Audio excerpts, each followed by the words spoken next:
어떤 의사분이 이제 아프리카 어느 마을로 가서 이제 그 지역을 섬긴 것 같아요. 그 아프리카 부족들을 이제 의술로 섬기고 있는데 어느 날 이제 외국에서 공부를 하고 있던 그 추장 아들이 공부를 마치고 이제 돌아온 겁니다.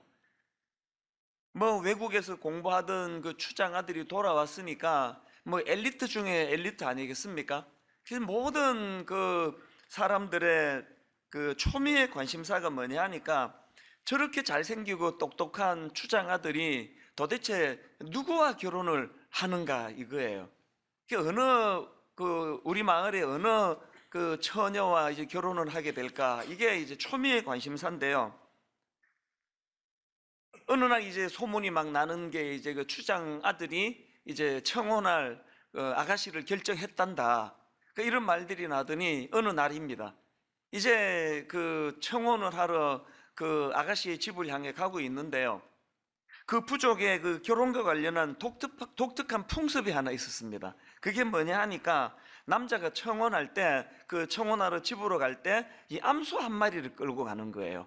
그 암소 한 마리를 끌고 가 그 집에 이제 선물로 드리면서 이제 청혼을 하는 게 그 풍습인데요.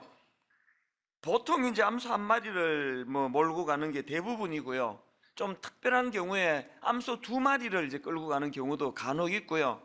뭐 암소 세 마리를 끌고 가면 이제 그 청혼 받는 뭐 여자집은 뭐 이제 대박인 거죠. 근데 이제 이 추장 아들이 이제 청혼을 하러 가는데 암소를 9마리를 끌고 간 겁니다. 그래서 이제 사람들의 관심이 이제 두 가지 아닙니까? 도대체 어느 여인의 집에 도달해서 청혼을 할 것인가? 그리고 또 암소를 도대체 9마리나 끌고 가는 이게 대단한 거 아닙니까? 그래서 이제 관심을 가지고 따라가 보다가 사람들이 깜짝 놀랐습니다. 왜냐 하니까 그 추장의 아들이 청혼하려고 간 그 아가씨네 집은요, 너무너무 가난하고 볼품이 없고, 그리고 또 그 결혼할 청혼 대상인 상대방 아가씨도 너무나 병약하고 또 볼품이 없는 그런 여인인 겁니다. 그 사람들이 다 막 수군거리는 거예요. 그 여자를 보면은 그런 집안 환경 또 자기 외모에 대해서 자신이 없어가지고 막 얼굴도 잘 못 들고 다니고 그렇게 그 자신은 잃은 그런 여성인데, 그래서 이제 수군거리기를 그 추장 아들이 정신이 나갔다고, 어떻게 저런 여자한테 청혼을 하느냐고, 그리고 또 암소 9마리나 들고 갈 가치가 어디 있느냐고 그렇게 수군거리는 일이 일어났습니다. 그 지역에서 이제 그 의술로 돕던 그 의사분이 이제 본국으로 이제 귀환하게 돼가지고요. 이제 거기까지 상황을 보고 이제 자기 나라로 돌아간 겁니다. 그리고 오랜 세월이 지나고 이제 그 지역을 다시 방문할 기회가 생겼는데 그 이후의 이야기가 너무 궁금할 거 아닙니까? 그래서 이제 그 지역을 방문했더니 세월이 많이 흘렀기 때문에 그 젊은 추장 아들이 이제 추장이 돼 있고요.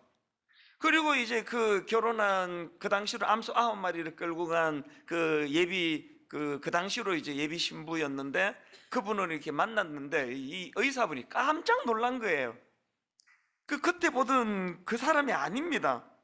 청혼을 받던 당시에 그 볼품없는 외모에다가 또 자신감은 잃어가지고 얼굴도 잘 못 들고 그것도 병약한 그런 모습이 아니고 막 완전히 달라졌는데요. 막 너무나 당당하고 자신감이 넘치는 그런 모습을 하고 있는 겁니다. 그리고 막 유창하게 영어까지 그렇게 구사하는 그런 엘리트로 변화가 되어 있는 겁니다. 이게 너무 이게 인상적이라는 생각을 하고 있는데 그 추장 아들이 이제 그런 걸 좀 느꼈나 봐요. 그 뭐라고 이야기하는가 하니까 이제는 추장이 됐죠.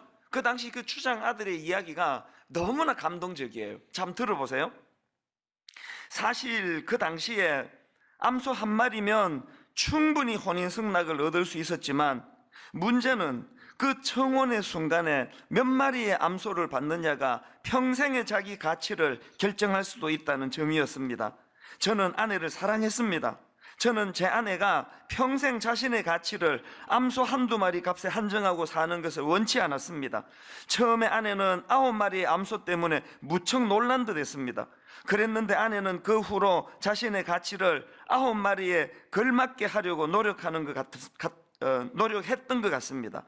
저는 아내에게 공부를 하라거나 외모를 꾸미라는 등의 권장을 하지 않았습니다. 다만 있는 그대로의 당신을 사랑한다고라고 이야기해 주었음에도 불구하고 아내는 점점 더 아름다워져 갔습니다. 제가 오늘 이제 이 아가스를 쭉 준비하는데 한 7, 8년 전에 했던 이 이야기가 계속 머리를 맴도는데 갈등이 많았습니다. 이거를 내가 이제 인용해야지 하고 넣었다가 뺐다가 해서 결국은 넣은 이유가 두 가지가 있는데요. 지난주 설교도 기억을 못하는 여러분이 7, 8년 전 이야기를 설마 기억하랴, 이런 생각이 저를 담대하게 이거를 해야 되겠다, 그렇게 용기를 가져다 주었고요. 더 결정적인 거, 오늘 본문 아가스를 살피는데 이 이야기 없이는 전개가 안 되겠는 거예요. 왜 그러냐 하니까요, 이 추장아들의 암소 9마리 이야기도 자격 없는 우리를 향하신 하나님의 사랑을 설명하는 이야기고요. 그런가 하면은 이제 살펴보게 될 이 아가서도 구약의 솔로몬 왕과 그 시골 여인으로 추정되는 그 술람미 여인 간의 사랑을 매개로 해서 우리를 향하신 크신 하나님의 사랑, 또 그에 대한 감사와 감격, 이걸 그리고 있는 성경이 아가서니까 이 둘이 가지고 있는 공통점이 있어서 결국은 이 이야기를 뺄 수가 없었다는 거예요.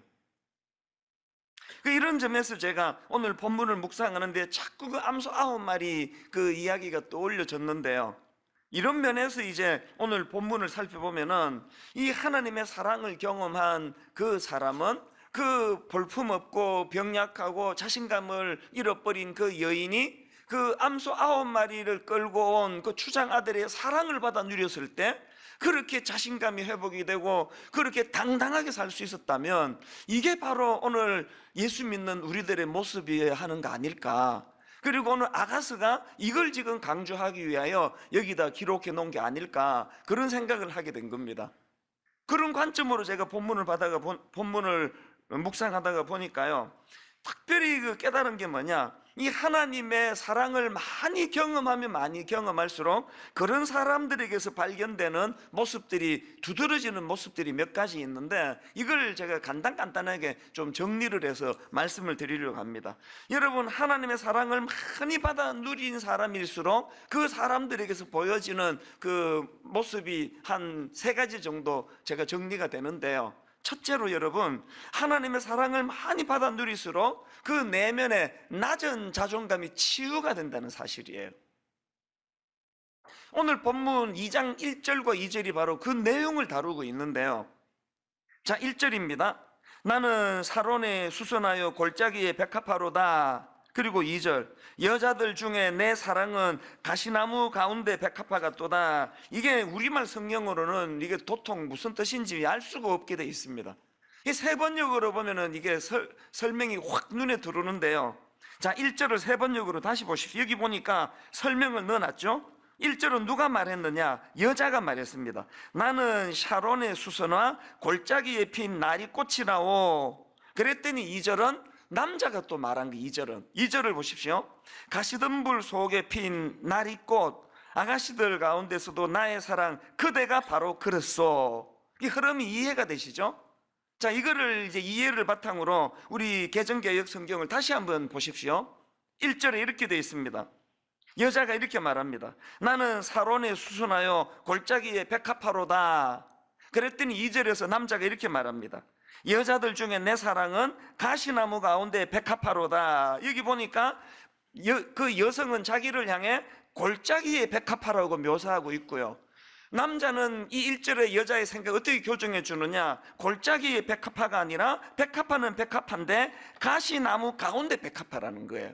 이 차이가 뭐냐, 여자가 자기를 묘사할 때 설명한 골짜기에 백합화라는 거는 그 특별하게 눈에 띌 만한 게 하나도 없는, 아주 평범하게 짝이 없는 백합화라는 걸 그렇게 묘사하는 거예요. 그러니까 스스로에 대하여 내세울 게 별로 없는, 눈에 띌 게 별로 없는, 그 아까 그 암소 9마리로 말하면은 그 추장 아들이 뭐 절대로 그 평범한 자기 집에 와가지고 암소 9마리를 내놓을 거리가 없는 그런 평범하게 짝이 없는 초라한 자기를 묘사한 게 이게 골짜기의 백합화고요.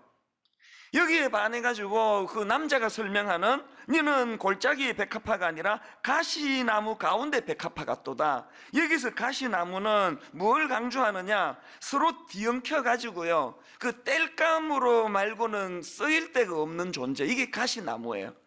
그 초라하게 짝이 없는 뒤엉켜가지고 땔감으로밖에는 쓸 수밖에 없는 그 가시나무 가운데 유일하게 솟아있는 백합화를 상상을 해보세요. 얼마나 아름답습니까? 얼마나 존귀합니까? 이 차이를 아시겠습니까? 이게 하나님의 사랑이라는 거예요. 끊임없이 열등감에 빠지고 자기를 초라하게 생각하고 나는 무가치하다고, 나는 그 골짜기의 백합화, 전혀 눈에 띌 게 하나도 없는 보잘것없는 존재라고 자기를 비하하고 있는 우리들을 향해서 하나님께서는 네 존재가 얼마나 독특한지, 네 존재가 얼마나 소중한지, 서로 뒤엉켜가지고 땔감으로밖에는 쓰일 데가 없는 그 가시나무 사이에 독보적으로 눈에 띄는 존재가 바로 너야. 이 차이를 여러분 아시겠습니까? 제가 예수님을 영접하고 많은 것들을 버리게 됐는데요, 그 중에 가장 두드러지는 게 열등감이에요. 뭐 여러 번 말씀드렸지만 청소년 시기에 저는 움직이는 열등감이었습니다. 내 삶 자체가 열등감이었습니다. 외모, 머리, 뭐 공부, 뭐 집안 환경, 뭐 경제적인 걸 말하는 거죠. 제가 이렇게 자신감을 가지고 이렇게 당당하게 이렇게 많은 성도님들을 섬기는 목회자가 될 줄은 꿈에도 몰랐습니다. 저는 눈에 띄지 않는 골짜기의 백합화였습니다. 그랬는데 예수 그리스도 영접하고 주님이 끊임없이 내 존재를, 그래서 여러분 이 아가서 1장 5절에 보면은요, 이 술람미 여인이 그렇게 사랑을 받는 이 술람미 여인이 자기를 어떻게 묘사하는지가 너무 이게 매력적이에요. 자, 아가서 1장 5절을 보십시오. 예루살렘 딸들아, 내가 비록 검으나 아름다우니, 이 중요합니다. 내가 비록 검으나 아름다우니, 왜 이걸 어떻게 묘사하느냐? 게달의 장막 같을지라도 솔로몬의 휘장과도 같도다. 게달의 장막은 뭘 강조했느냐? 이 게달의 장막이 뭔지를 제가 찾아보니까요, 그 사막에 텐트를 치지 않습니까? 사막에 텐트를 치고 그 위에 덮개로 덮는 아주 거친 장막이 이게 게달의 장막이에요. 이게 볼품이 없다는 거예요. 또 색깔도 검은색이에요. 그 외적으로 검은 자기를 게달의 장막 같다고 그렇게 표현했는데, 그 다음 1장 5절이 뭐라고 이야기합니까? 게달의 장막 같을지라도 솔로몬의 휘장과도 같도다. 이 게달의 장막에 비해 가지고 솔로몬의 휘장은 겉보기에도 화려하게 아름답게 짠 휘장이지만 그것보다 더 중요한 게 뭐냐? 이 솔로몬의 휘장을 열고 들어가면은 정말 화려한 휘장이 드리워져 있고, 그리고 그 휘장을 지나서 하나님을 만나러 가는 그 통로가 되니까 이 솔로몬의 휘장은요, 그 내면의 아름다움, 보는 사람들로 하여금 꿈을 꾸며 가슴을 뛰게 하는. 그래서 이제 이 술람미 여인이 5절에서 나는 비록 검으나 아름다우니, 그러면서 6절에서 보충 설명을 합니다. 세 번역으로 보세요. 내가 검다고, 내가 햇볕에 걸렸다고 나를 깔보지 말아라. 왜? 오빠들 성화에 못 이겨서 나의 포도원은 버려둔 채 오빠들의 포도원들을 돌보느라고 이렇게 된 것이다. 여러분, 여성으로 그 땡볕에서 포도밭을 돌보다가 뭐 상상할 수 있지 않습니까? 얼굴에 막 검버스도 생기고 기미도 보이고, 여성으로서 뭐 이런 부분을 우리나라처럼 외모만 강조하는 이런 상황이라면 아마 굉장히 자기를 초라하게 보기 쉬운데, 이 당당함을 한번 보세요. 그 몸은 어떠냐는 거예요. 얼굴에 기미가 좀 있으면 어떠냐는 거예요.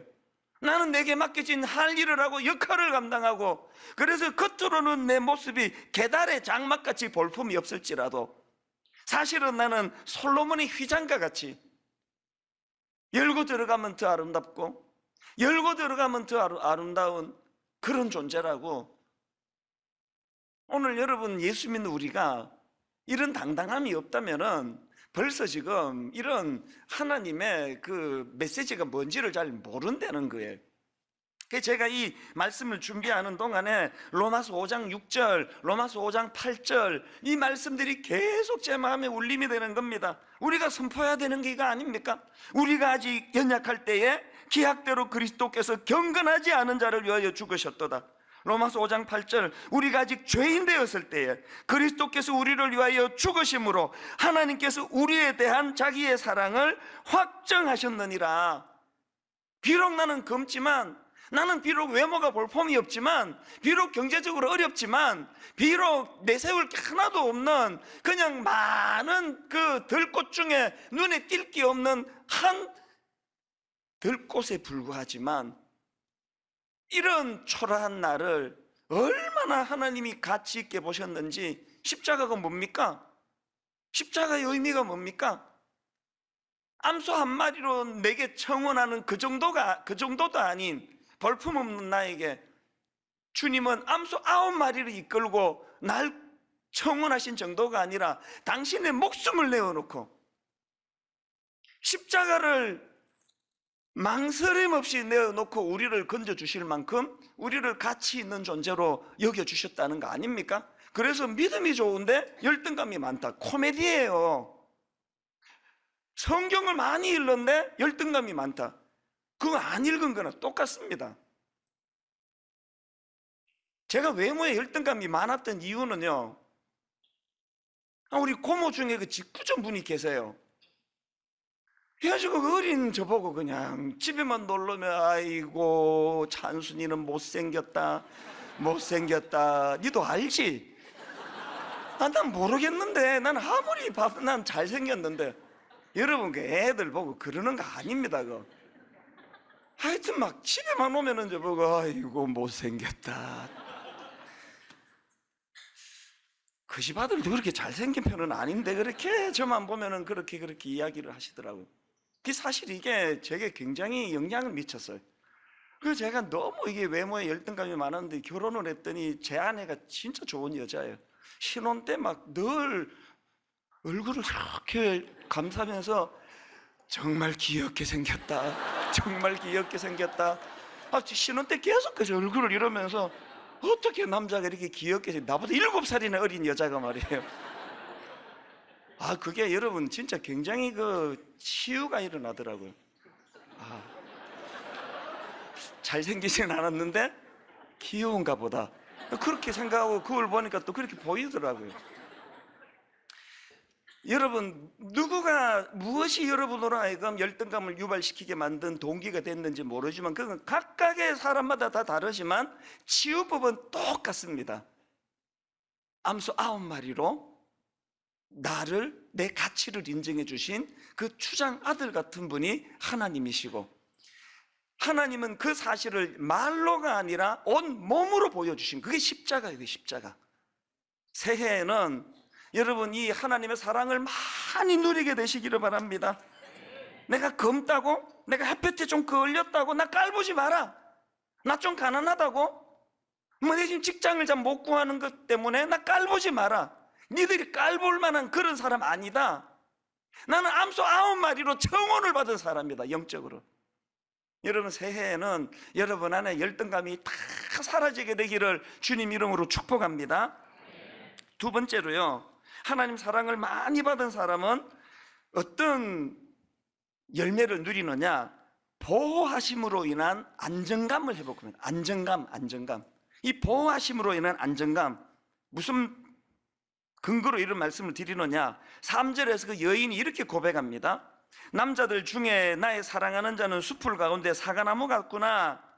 이제 자기 스스로를 아까 그 무슨 꽃으로 아까 자기 스스로를 백합화로, 골짜기의 백합화로 그렇게 자기를 묘사한 것에 대한 그 상대적인 표현 같아요.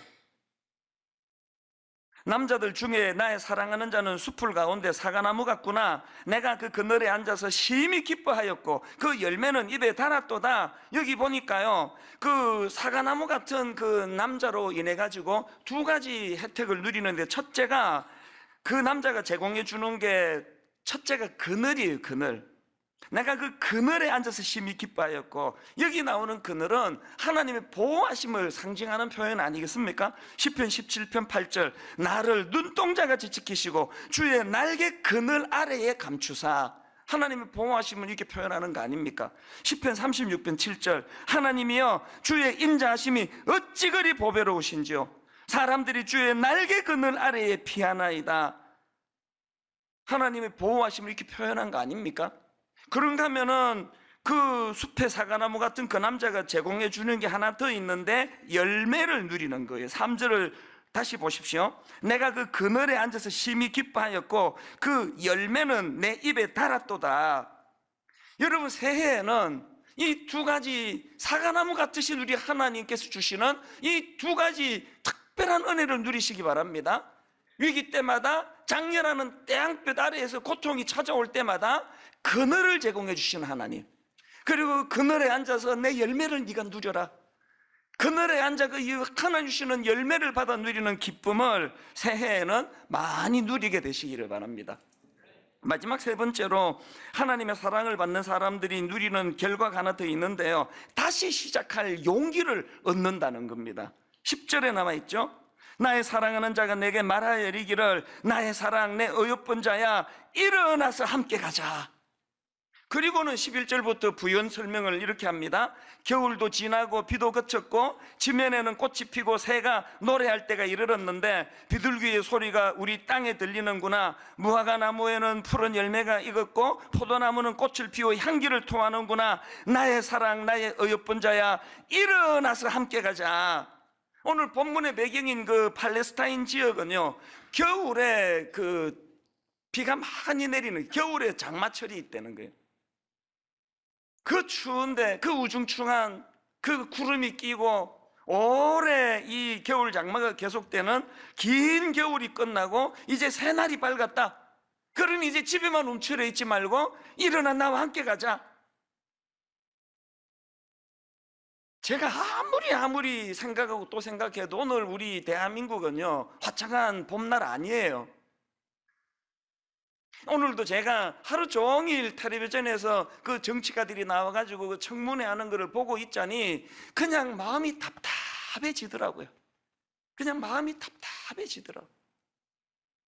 정치를 봐도, 경제를 봐도 이 남북 문제가 이게 지금 이 통일이 되는 건지, 이게 또 뭐 어떻게 되는 건지, 한국교회 상황을 봐도, 아무리 봐도 오늘 우리 시대는 화창한 봄날 아니에요. 우중충한 겨울 같아요. 이런 우중충한 겨울에 절대로 우리가 낙심하지 않고 용기를 내고 희망을 얻을 수 있는 유일한 근거가 있다면 봄을 가져다 주시는 주님을 기대하는 거예요. 그분을 기다리는 거예요. 그분이 내 손을 붙잡고 이제 일어나자, 나와 함께 가자. 여러분, 진짜 부탁드립니다. 새해에는 이 하나님의 사랑을 많이 누리게 되시기를 바랍니다. 새해에는 이 하나님의 사랑을 풍성히 누림으로 말미암아 그 받은 그 사랑을 가지고 우리 아이들에게 열등감이 얼마나 많습니까? 우리 청소년들이, 우리 젊은이들이 내가 그 하나님 사랑으로 은혜를 받고 감격을 해야 우리 자녀들에게 너 왜 그러냐? 비록 그 술람미 여인이 말한 것처럼 껍데기는 초라할지 몰라도 보잘것없을지 몰라도 겉은 그 술람미 여인의 표현처럼 그 검다고 그렇게 사람들에게 조롱당할지 모르지만 너는 암소 9마리로 구원받은 하나님의 사람이다. 우리가 은혜를 받아야 우리 자녀들에게, 내가 은혜를 받아야 내 배우자에게 그런 사랑을 가르칠 수 있는 거 아닙니까? 아까 제가 베드로전서 2장 앞부분만 읽었는데요, 그렇게 읽고 끝내면 안 됩니다. 이후에 나오는 사명을 한번 보십시오. 그러나 너희는 택하신 족속이요 왕같은 제사장들이요 거룩한 나라요 그의 소유가 된 백성이니 이는 너희를 어두운 데서 불러내어 그의 기이한 빛에 들어가게 하신 이의 아름다운 덕을 어떻게 하라고요? 선포하게 하려 하심이라. 세 번역에 이렇게 되어 있습니다. 뒷부분은 그래서 여러분을 어두움에서 불러내어 자기의 놀라운 빛 가운데로 인도하신 분의 업적을 여러분이 선포하는 것입니다. 결론을 맺습니다. 두 가지를 진짜로 여러분에게 권면하고 싶습니다. 이유야를 막론하고 새해에는 아버지 암소 9마리로 날 사랑으로 다가와 주신 그 하나님의 사랑을 좀 맛보기를 원합니다. 경험하기를 원합니다. 암소 9마리 가치가 있다고 주님이 말씀해 주신다면 상황의 어려움 때문에 누가 나를 비웃는 것 때문에 뒷담화하는 그 한마디에 이렇게 마음이 쉽게 무너지지는 않을 줄로 믿습니다. 누가 나보고 뭐라고 검다할지라도 당당하게 검다고 그렇게 조롱할지라도 나는 내 할 일을 하다가 이렇게 됐다고 내 껍데기는 이렇게 검게 보이는지 모르지만 내 내면은 하나님의 사랑을 받는 아름다움이라고. 여러분이 이 하나님의 사랑을 이유야를 막론하고 누리기를 하나님 앞에 사모하시기를 바랍니다. 그런가 하면 두 번째로 그걸 고여두지 말고 그 기쁨을, 그 확신을 흘려보내 주셔야 돼요. 이 어둡고 우중충한 이 대한민국에서 여러분이 가면은 그 지역이 밝아지고 여러분이 누구를 만나면 그 사람 내면이 밝아지고 선한 능력으로라는 이 찬양을 작곡한 작사한 본헤프는요, 뭐 작사라기보다 본헤프가 쓴 시에다가 이제 곡을 만든 거죠. 주 선한 능력으로 안으시네, 그 크신 팔로 날 붙드시네. 이전의 괴로움 날 애워싸고 고난의 길을 걷는다 해도 주님께서 모두 맡긴 영혼 끝내 승리의 날을 맞으리. 주님이 마신 고난의 쓴 잔을 우리도 감사하며 받으리. 이분이 나치 당시에 미국의 신학교의 강사로 초빙이 돼서 막 거기서 뭐 그냥 편하게 지낼 수 있는데 조국이 어려움을 당하고 있는 내가 어떻게 내가 이 편한 미국에서 살 수 있느냐고 조국으로 돌아가 거기서 죽임을 당하는 순교를 맛보는 인물이 본헤프 아닙니까? 여러분 얼마나 암소 9마리의 사랑의 확신이 컸다면은 그 죽음을 불사하고 그렇게 민족을 위하여 조국을 위하여 담대하게 나아갔겠냐고요. 우리의 비겁함은 사랑에 대한 확신이 없는 거예요. 우리의 나약함은 하나님의 사랑에 대한 확신이 없는 거예요.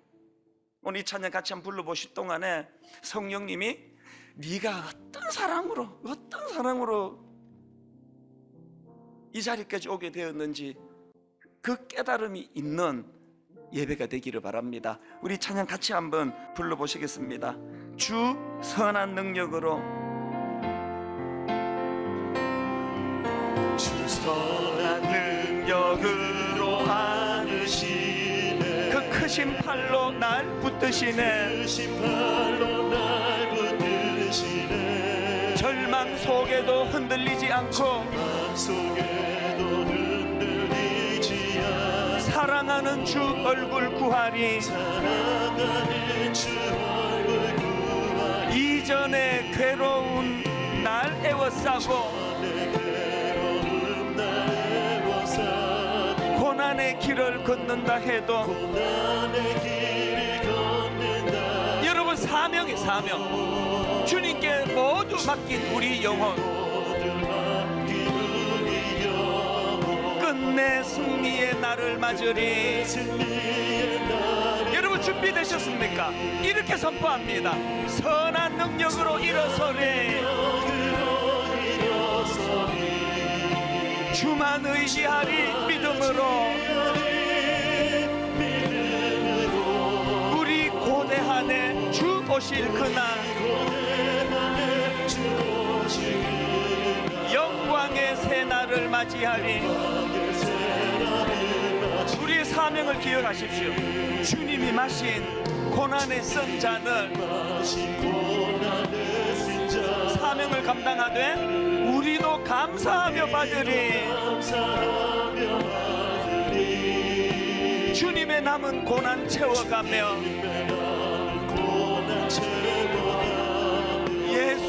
복음 위에 살리라. 선한 능력으로 일어서리. 주만 의지하리. 믿음으로 우리 고대하네. 뭘 고대합니까? 주 오실 그날 영광의 새날을 맞이하리. 선한 능력으로 일어서리. 능력으로 일어서리. 주만 의지하리. 믿음으로 우리 고대하네. 우리 고대하네. 주 오실 그날 영광의 새날을 맞이하리. 이 확신을 가지고 우리 두 갈래로 기도할 텐데요, 가족이 함께 오셨으면 서로 손을 잡아 보세요. 포옹 하셔도 좋습니다. 자녀들이 함께 있다 머리에 손을 얹으세요. 첫 번째 드릴 기도는, 하나님, 나와 내 가족이 하나님의 사랑을 많이 누리게 되기를 원합니다. 암소 9마리로. 주변의 모든 사람들이 이해가 안 된다 그러는데 그 추장아들은 확신을 가지고 암소 9마리로 그 여인을 변화시킨 바로 그 사람이 하나님 앞에서 접니다. 이것이 우리 아들이 되기를 원합니다. 이 사랑의 확신 우리 딸이 누리게 되기를 바랍니다. 가족을 위해서 한번 같이 기도하고, 그 다음에 우리 한국교회와 또 조국 이 시대에 이 민족을 위해 기도하는 시간 가실 텐데, 먼저 우리 자기 자신과 가족을 위하여 손을 맞잡고 통성으로 같이 기도하시겠습니다. 살아계신 하나님 아버지, 한 해를 마무리하고 새로운 한 해를 시작하는 이쯤에 또 하나님 왜 꺼냅니까? 왜 아버지 크신 사랑입니까?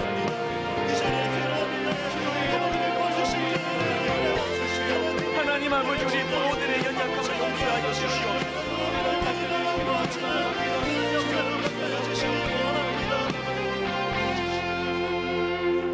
하나님, 지난 한 해를 되돌아보면 너무나 불안했고 너무나 힘들었고 참 자신감을 잃어 문 밖을 나가고 싶지 않은 순간이 참 많았었는데, 오늘도 이 자리에 나올 수 있게 된 담력을 얻게 된 것, 초라한 우리들을 끊임없는 하나님의 사랑으로 네가 얼마나 소중한지 아느냐고, 네가 얼마나 가치가 넘쳐났길래 독생자 예수 그리스도를 너를 위하여 내어주셨겠냐고, 암소 9마리의 그 놀라운 사랑으로 우리를 사랑해 주신 그 하나님을 생각하며, 그 추장 아들의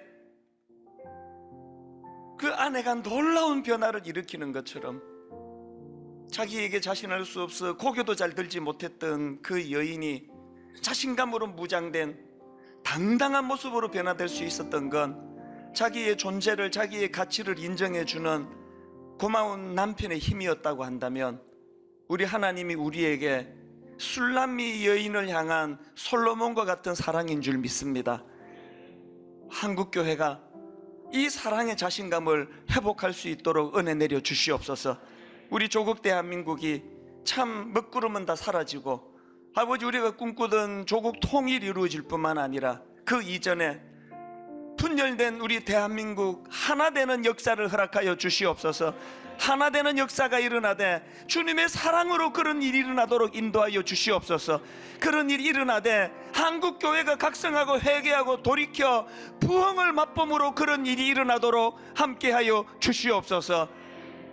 그 은혜의 자리로 꿈을 품고 나갈 수 있도록 손 붙잡아 주신 주님께 감사드리옵고 예수님 이름으로 기도드립니다. 아멘. 작년에 우리가 이 예배를 마무리할 때 예수는 내 힘이요 나의 기쁨 내 참 소망 내 삶의 이유라 찬양을 부르고 중간에 이제 백문일답이라고 막 어떤 질문을 던져도 대답은 하나, 예수 그리스도, 예수 그리스도. 그게 너무 제가 마음에 감동이 남아 있어서 올해 또 한 번 더 작년과 똑같은 감동을 누리면 좋겠다 생각을 했는데요. 그래서 이제 1절을 우리가 찬양하고 난 다음에 백문일답을 할 거거든요. 뭘 묻든지 간에 여러분은 일답이에요. 그냥 예수 그리스도, 예수 그리스도. 한번 몇 가지 제가 무작위로 한번 연습만 좀 해봤으면 좋겠습니다. 자, 주먹을 불끈 쥐시고요. 자, 새해에도 변함없는 사랑으로 우리를 인도하실 분은 누구십니까? 예수 그리스도. 그렇게 선포하시면 되는데, 정작 할 때는 이제 은혜 받으셔서 이 소리에 한 2배쯤 확신에 차게 그렇게 선포해 주실 줄로 믿습니다. 이제 우리 다 자리에서 일어나셔서 그 하나님을 내 삶의 이유라 이렇게 노래하기 원합니다.